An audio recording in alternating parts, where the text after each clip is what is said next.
Some stories begin with what we see, but the real story lives in what shaped it. In this episode, we sit down with hairstylist and entrepreneur Quan Carter, a creator whose work is rooted in more than aesthetics. It's about identity. It's about legacy. From navigating what it means to be a Black business owner to creating products her own daughter can grow up using with pride, Quan's story is one of intention and evolution. We'll explore the path that brought her here, the challenges, the turning points, and the moment she realized this was bigger than just styling. This is a conversation about purpose, perseverance, and possibility. This is Spaces Between. This is Quan's story. Okay, I am Quan Carter from Bliss, the Salon, located here at 3420 West Allegheny, Philadelphia, Pennsylvania, 19132. And I am a licensed cosmetologist specializing in natural hair and natural hair care.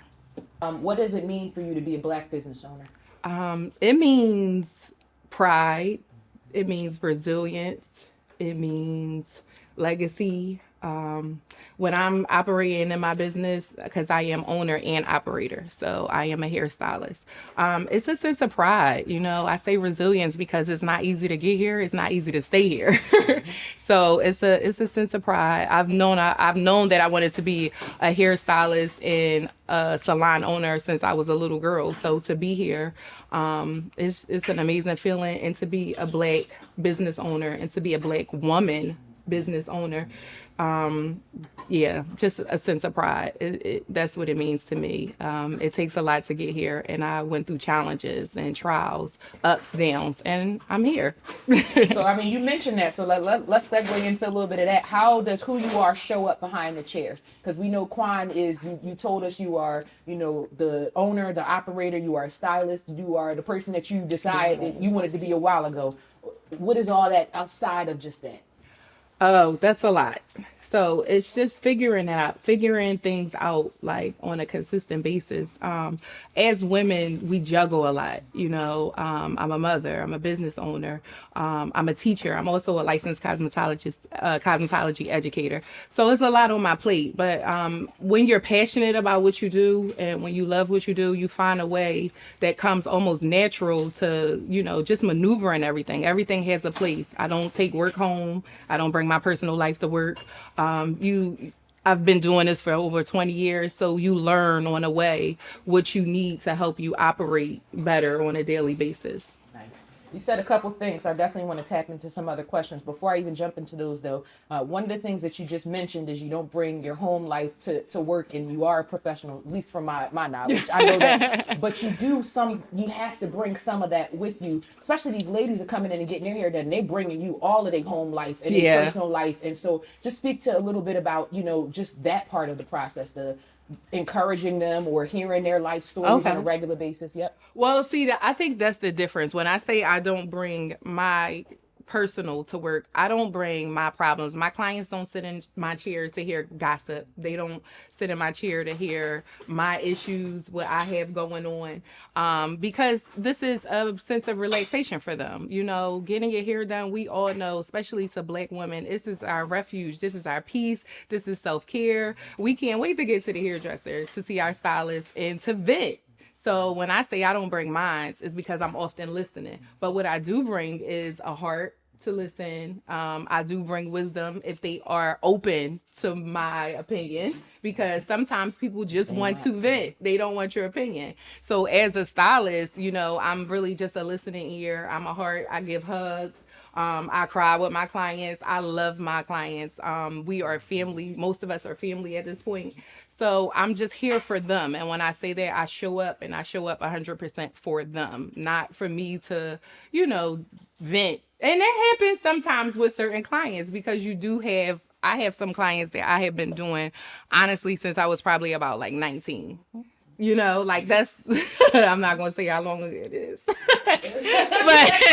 not going to say how long that is, but it's been a while. So, they've seen me grow. They've seen me have a child. They've seen me go from location to location. They've known me when I was an assistant. So, that relationship is, a solid, firm, long-lasting relationship. So we pour into each other. I love hearing that. And that goes into just another question just about your growth. And so you've obviously explained that you've grown just moving to locations. And I mean, there's a gamut of things that you go through as a stylist from start to finish. But Yes. what are some other ways that you feel like you've grown from doing this? Patience. I feel like, one of the things I often look back on is when I was a younger stylist, I had a hard time hearing my work be critiqued. Whether it was from a family member or the client sitting in the chair, like, oh, I think it could be shorter, or I don't like this, the way it's coming over my eye. When I was younger, it's like, dang, it look cute. Why you don't like it like this? In my growth and maturity, my patience has grown. So I understand now it's not a dig to my work, it's what they prefer. So I feel like a lot of times younger stylists have an issue with that. It's hard for them to be critiqued. But what I realized is that it helps us to grow. So that's one of the areas I have seen like substantial growth. So I'm excited. I'm happy about that. And speaking about excitement, I guess it's kind of on the horizon that you plan on starting, outside of this business, just another business as it pertains to hair care and things like that. So I just want you to tell us a little bit about that. And then just want to dig in after that about where that idea came from. So however you choose to my put that product together. line, Correct. my product line. I feel like I am a stylist who likes to see progress. I like to see growth. I like to see, that we are reaching our goals. So I thought about it, I played with the idea, and I decided to create my own product. First, I want to start with a leave-in conditioner. I'm just going to give a little information about it because I feel like it is a really underrated product.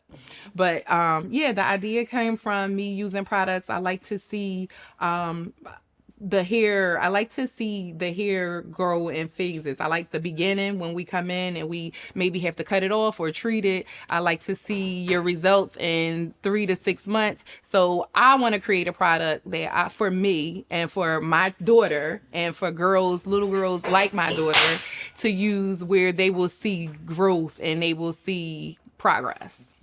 Interesting. So tell me, you got a daughter. Tell me about your daughter. Tell me about the push that even gives you to be even more successful. Oh, my daughter is my heart in human form. She's my bestie, my best friend. We do everything together.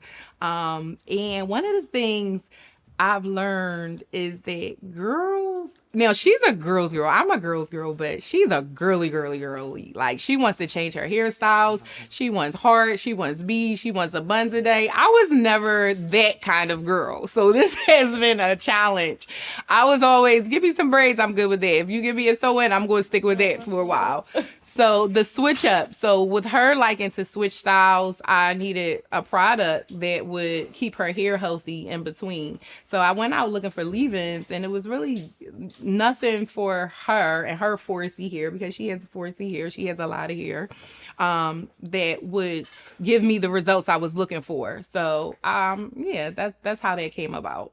Nice. One thing I do want to know, what advice would you give to another stylist coming up? And I know, you teach and stuff, you train. So on a regular basis, I know you're always in that position of wanting to encourage the next generation of women. What would you give them? I would just first say, stick with it.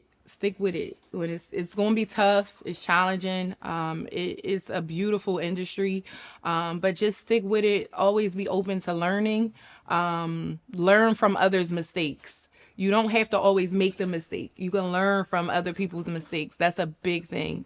Building a clientele right now is very hard because we have social media. I came up in the era where we didn't have social media. We had hair books.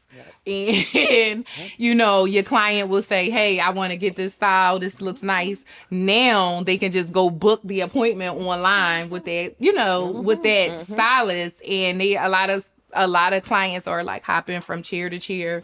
But I would just say be encouraged, put God first, because this is more so of an industry. It has highs and it has lows, and you need God. You need a foundation to keep you grounded and to let you know that it's not necessarily your clients that pay your bills. I had to learn that. I had to learn that they pay my bills. I don't want to get it twisted, right? My business pays my bills, but God is my provider. So I say that to say it always helped me to give quality work. It always helped me to have integrity, you know, and within my business, because I'm not about the dollar. It's not all about the dollar. So it always gave room for my passion to show. So be faith-based, you know, whatever your faith is, you know, be faith-based. Start small, a scripture a day. Just keep God first and stay in there. That's why I tell all my girls who are my students, I tell them, be an assistant first. Like, that makes a great hairstylist. I assisted some great women coming up. You know, I started with Sojourner at VIP. I then went to, I believe, Zena at Hair For You. I worked under by the time I got to Diadem, I was a stylist, but working under and with Des, that was, you know, it made me the stylist that I am. I gathered some great information working under those artists and those hairstylists. I got some stuff that I still use to this day, you know? So I think is the best thing a new stylist could do is be an assistant, honestly. That way you also keep some money in your pockets, because I don't know why they have a notion that as soon as they finish school, they're going to come out and make thousands of dollars, when if you are not already working, that's not the case. So while you're building your clientele, you also need money. So assistant is not just a great way to continue education and continue learning. You also keep a couple dollars in your pocket while building your book. I think is the greatest thing ever. And it helps you to determine what kind of stylist you would be. Like, while I was working for them, it helped me to shape my path. You know, I saw things that they did and I was like, oh, I like that. I also saw some things and I was like, I don't like that, which is life, right? So I think it's just a great way to start your career out in as an assistant. You know, put yourself out there. Networking is not it's a thing that you want to do, to put yourself out there. You want to meet new people. You collab with people. If you have a friend and she's a makeup artist, collab with her. Do some free work. I did a lot of free hair coming up. I did a lot of free hair. I did a lot of free photo shoots. I was going from here to Atlanta doing free hair, you know, just to build my clientele and to build my portfolio. And I also just want to say, you have a choice in the clients that you service. You have a choice. I remember making a decision a while ago to service more of a professional clientele, right? Because for one, they were on time, they would show up, they paid my price with no problem. And they also listened and followed the regimens I would give them. So in order to get results, you need clients who can come when they're supposed to come, returning clients who can get the services you need them to get, because all of that adds to it adds to the progress that they see. A lot of clients will say, you know, my hair is not growing, this is not happening, but you have to do your part too as a client. So it all goes hand in hand. So just determine the stylist you want to be, determine the clients you want, and go after it. Nice. What's your rock in your foundation? God. Jesus Christ. No, seriously. But the Lord is, because, I mean, listen, we've seen with COVID, like, you can be up and you can be down. You can have it one day and you can not have it one day. So for me, knowing that the Lord is my provider and that no matter what I'm going through, he's going to make a way, it takes the anxiety. It takes the anxiety out of, oh, I have 2 clients this week. Don't get me wrong, it took me a while to get there. That's something that grows. That's why I said start small in your faith. But in any business, I believe you need to be faith-based, because just like we've seen, COVID affected every business. You know, it affected everybody. So from just COVID and just small day-to-day things, you know, with the economy right now, it's affecting what's going on in the economy will, as a stylist, affect my clients. So therefore, it will affect me. So I have to know that, you know, I'm going to be okay no matter what, or I wouldn't be able to operate.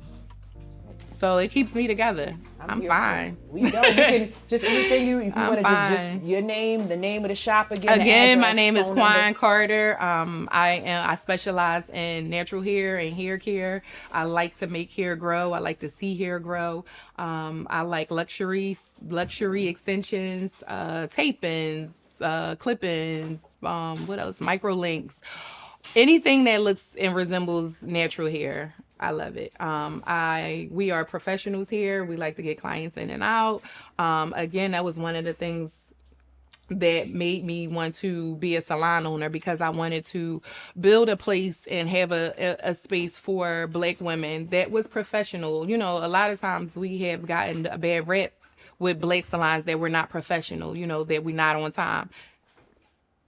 The shoe fits some places, but I wanted to have a space where my clients could come in, you know, come get their hair done, not be here all day and get out. You know, my clients have professional careers. They are mothers. They're in school, and they can't be in a hair salon for hours and hours on end. So I wanted to create a space where they can come. Their hair looks beautiful and they're not here all day.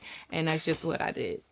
Awesome. Thank you so much. And again, just let them know where they can check you out. Bliss the Salon. Bliss the Salon. You can find me on Instagram, Bliss_the_salon. I'm also on TikTok, one Bliss the Salon, and on Facebook at Bliss the Salon. Thank you so much.